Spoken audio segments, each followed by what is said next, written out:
अपने बेटे ऋषु के माथे से टपकते हुए पसीने को देखकर सविता की हालत खराब हो गई। ऐसा आज पहली बार नहीं हुआ जब ऋषु नींद से घबरा कर जागा है। हाय मेरा बच्चा, न जाने किसकी नजर लग गई है तुझे। जब से मेरे बच्चे ने 10वीं के एग्जाम में स्कूल टॉप किया है तब से रोज बुरे बुरे सपने आने लगे हैं। हाँ माँ, मैंने आज फिर से एक काले साए को देखा। वो यहीं मेरी आंखों के सामने खड़ा था। माँ मुझे बचा लो माँ। वो मुझसे कह रहा था कि मुझसे बदला लेगा। माँ कहीं ये प्रशांत। चुप कर, कैसी बात कर रहा है? दोबारा उसका नाम मत लेना। तुझे पता है ना उस प्रशांत ने आत्महत्या कर ली, तो बार बार उसका नाम मत लिया कर। मम्मी, क्या सच में प्रशांत ने आत्महत्या की थी? चुप कर, बहुत सवाल पूछता है आजकल। और फिर रात के वक्त सविता के पूरे घर में एक अजीब सा काला धुआं छाने लगा। गहरी नींद में सोई सविता की जैसे ही आंख खुली उसका दम घुटने लगा। वो दौड़कर ऋषु के रूम की तरफ गई जहां उसके दरवाजे पर घूमती एक काली परछाई देख वो बुरी तरह से घबरा गई। कौन है वहाँ? कौन है? सामने आओ। ये मैं हूँ, तुम्हारी काली करतूत। और अब मैं तुम्हारे बेटे को ले जाने आया हूँ। नहीं, मेरे बच्चे को छोड़ दो प्लीज। मेरे ऋषु को कुछ मत करना। वो परछाई ऋषु के कमरे में घुस जाती है। सविता भी उसके पीछे पीछे दौड़कर जाती है और देखती है कि अब वो साया साफ नजर आ रहा था। वो सर से पैर तक खून में सना हुआ था और उसके शरीर के सारे अंग कटे फटे हैं। क्या चाहिए तुम्हें? तुम जो बोलोगे मैं करूंगी, लेकिन मेरे ऋषु को छोड़ दो। उस परछाई ने ऋषु को गर्दन से पकड़कर दीवार के सहारे हवा में उछाल दिया। ऋषु जोर जोर से चिल्लाने लगा। माँ बचाओ मुझे, बचा लो माँ। ये मुझे मार डालेगा। माँ मुझे बचा लो माँ। नहीं ऐसा मत करो। मुझे मार दो लेकिन मेरे बच्चे को छोड़ दो। मैं तुम्हारे आगे हाथ जोड़ती हूँ। वो परछाई ऋषु को जमीन पर गिरा देती है और अचानक वहां से गायब हो जाती है। ऋषु, मेरा बच्चा, तू ठीक तो है ना? कुछ बोल बेटा, क्या हुआ है तुझे? मैं ठीक हूँ माँ। क्या हुआ था यहाँ पर? कुछ नहीं बेटा, कुछ नहीं। तू परेशान मत हो। हम कल ही गांव के बाहर जो तांत्रिक महाराज रहते हैं उनके पास चलेंगे। ठीक है माँ, हम जल्द ही उनके पास चलेंगे। मुझे बहुत डर लग रहा है माँ। ये बार बार मुझे डरावने सपने आना, ये सब हमारे साथ क्यों हो रहा है माँ? अगले दिन सविता अपने बेटे ऋषु को लेकर गांव के बाहर तांत्रिक के पास जाती है। जिस जगह पर तांत्रिक रहा करता था वो जगह बहुत डरावनी थी। चारों तरफ कंकाल और खूब भूतियां नजर आ रही थी। गांव से दूर वीराने में उस जगह पर जोर से आंधी चल रही थी। ऋषु ने डर कर अपनी माँ का हाथ पकड़ लिया। माँ मुझे बहुत डर लग रहा है। ये कैसी जगह है? देख बेटा, हमारे साथ जो कुछ भी हो रहा है उसका इलाज सिर्फ और सिर्फ ये तांत्रिक महाराज ही बता सकते हैं। अब यही है जो हमें प्रॉब्लम से बाहर निकाल सकते हैं। जैसे ही सविता और ऋषु तांत्रिक की झोपड़ी के अंदर पहुंचे, वहां का नजारा देखकर उनकी आंखें फटी की फटी रह गई। तांत्रिक की झोपड़ी के अंदर कई सारे लोग अपनी गर्दन घुमा घुमा कर जोर जोर से चीख रहे थे। कौन हो तुम और यहाँ क्यों आई हो? महाराज, मेरे बेटे को कुछ दिनों से एक डरावनी काली परछाई नजर आती है और कल रात उसने मेरे बेटे पर हमला भी कर दिया।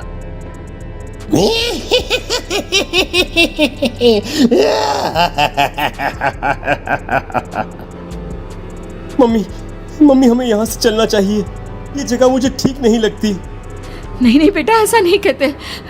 रुक जाओ, 2 मिनट के लिए रुक जाओ। क्या कहा? काली परछाई? तुम्हारे बेटे पर किसी काली परछाई ने हमला किया? हाँ महाराज, वो कह रही थी कि वो मेरे बेटे को कुछ कर देगी। कोई उपाय बताइए महाराज, मेरे बेटे के साथ कुछ गलत नहीं होना चाहिए। तुमने किसी दूसरे के साथ गलत किया है तो तुम्हारे साथ भी गलत होकर ही रहेगा। तुमने किसी की जान ली है, किसी को मार डाला है तुमने। नहीं महाराज, मैंने ऐसा कुछ नहीं किया। मैंने किसी की जान नहीं ली। मुझे कोई उपाय बताइए। लगता है तुम इतनी आसानी से नहीं मानोगी। मैं तुम्हें अभी उस काली परछाई से मिलवा देता हूँ और वही सारा सच तुम्हारे सामने लेकर आएगा। सविता और ऋषु ने डर के मारे अपनी आंखें बंद कर ली। तभी अचानक तांत्रिक की झोपड़ी में अजीबोगरीब आवाजें गूंजने लगी। सविता और ऋषु बुरी तरह से कांप रहे थे। आंखें खोलो और अपने सामने देखो। क्या यही है वो जिससे तुम कल रात को मिली थी? बताओ मुझे। हाँ, इसने कल रात मेरे बेटे के ऊपर हमला किया था। ये उसी लड़के की भटकती हुई आत्मा है जिसे कुछ दिन पहले तुमने मार डाला था। मम्मी, ये महाराज क्या कह रहे हैं? क्या सच में आपने किसी की जान ली है, किसी को मार डाला है? अगर हाँ तो बताइए ना मम्मी, किसको मारा है आपने? किसको? तुम्हारी माँ इतनी आसानी से सच नहीं बताएगी बेटा। इसने एक बच्चे की जान ली है। कहीं उसका नाम प्रशांत तो नहीं महाराज? वो मेरा दोस्त है, मेरा मतलब मेरा पड़ोसी है। सही पहचाना। देखा सविता, तुम्हारा खुद का बेटा भी जानता है कि तुमने किसी के प्राणों की बलि चढ़ा दी और इसीलिए अब उसकी बुरी आत्मा तुम्हारे घर में भटकती है। मुझे माफ कर दीजिए महाराज, मुझसे बहुत बड़ी गलती हो गई। प्रशांत हमारे पड़ोसी का बेटा था।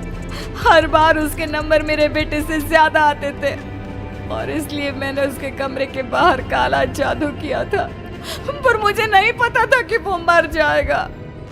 तुम्हारे उसी काले जादू वाली गुड़िया के अंदर एक बुरी आत्मा थी जिसने उस बच्चे के दिमाग पर बुरा असर कर दिया और उसी की वजह से उस लड़के ने अपनी बालकनी से कूदकर आत्महत्या कर ली। इसकी वजह सिर्फ और सिर्फ तुम हो, तुम। नहीं महाराज, जो कुछ भी हुआ मुझे नहीं पता था कि प्रशांत अपनी जान दे देगा। प्रशांत की आत्मा इस वक्त तुम्हारे सामने खड़ी है, हमसे बात करना चाहती है। बोलो क्या कहना चाहते हो? मैं जीना चाहता था, बड़ा होकर कुछ बनना चाहता था। आपके बेटे से मुझे कोई परेशानी नहीं थी। अरे वो तो मेरा अच्छा दोस्त था। मुझे माफ कर दो बेटा, मुझसे बहुत बड़ी गलती हो गई, मुझे माफ कर दो। माफ करने से मुझे वापस जिंदगी नहीं मिल जाएगी। मेरे माँ बाप आज भी मेरे लिए रोते हैं। आपने मेरे साथ बहुत गलत किया है, बहुत गलत। और तभी अचानक प्रशांत की आत्मा वहां से गायब हो जाती है। सविता जोर जोर से रोने लगती है। सुन लिया तुमने?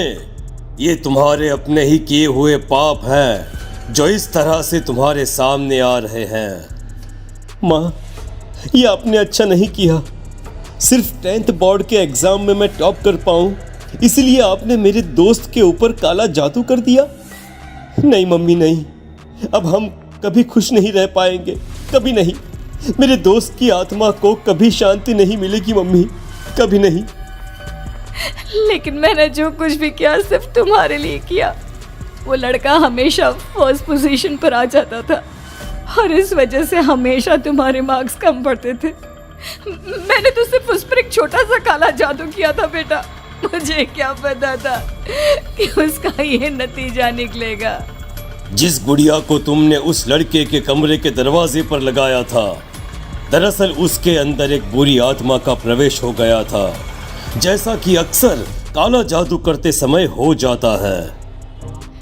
मुझे अपनी गलती का एहसास हो गया है।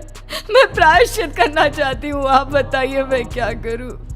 प्रशांत के घर जाकर उस काली गुड़िया को वहां से निकालकर यहाँ लेकर आओ। मैं उसे आग में जलाकर राख कर दूंगा और उसके बाद प्रशांत की आत्मा को हमेशा के लिए मुक्ति मिल जाएगी। अगली रात सविता चुपचाप अपने पड़ोसी प्रशांत के घर जाती है। प्रशांत के माँ बाप प्रशांत की मौत के बाद उस घर को छोड़कर हमेशा के लिए वहां से चले गए थे।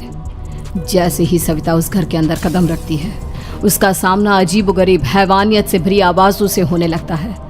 ऐसा लग रहा था जैसे कोई बुरी तरह से चीख रहा हो। सविता जैसे ही प्रशांत के कमरे के बाहर पहुंचती है, वहां पर लटकी हुई गुड़िया के शरीर से खून टपकने लगता है। ये क्या हो रहा है? इस गुड़िया के शरीर से खून क्यों टपक रहा है? सविता हिम्मत करते हुए उस गुड़िया को वहां से उतारने की कोशिश करती है, लेकिन तभी अचानक से बहुत भयानक दिखने वाली औरत उसकी आंखों के सामने आकर खड़ी हो जाती है। मैं यहाँ से कहीं नहीं जाऊंगी, और अगर तूने मुझे यहाँ से हटाने की कोशिश की तो मार डालूंगी मैं तुझे। नहीं नहीं, मुझे तुम्हें यहाँ से ले जाना ही होगा, नहीं तो मेरा बेटा, उसकी जान को खतरा है। मैं तुम्हें नहीं छोड़ सकती। अगर तुम्हारे अंदर हिम्मत है तो मुझे इस घर से बाहर ले जाकर दिखाओ। और ऐसा कहकर वो औरत सविता के ऊपर हमला कर देती है और उसे हवा में उछाल उछाल कर जमीन पर पटकती है। लेकिन तभी अचानक मौका देखकर सविता अपने हाथ में ली हुई सुई उसके हाथ में चुभो देती है। हाथ में सुई लगते ही वो औरत जमीन पर तड़पने लगती है। ये क्या किया तूने? ये क्या कर दिया? तुझे ऐसा नहीं करना चाहिए था। तांत्रिक ने मुझे कहा था कि तुझसे जीतने का सिर्फ यही एक तरीका है जिससे मैं अपने पापों का प्रायश्चित कर सकती हूँ और अपने बेटे की जान बचा सकती हूँ। और उसके बाद वो डरावनी दिखने वाली औरत एक छोटी सी जादुई गुड़िया में तब्दील हो गई और सविता ने उसे ले जाकर तांत्रिक को दे दिया। तांत्रिक ने जादुई गुड़िया को आग के हवाले कर दिया।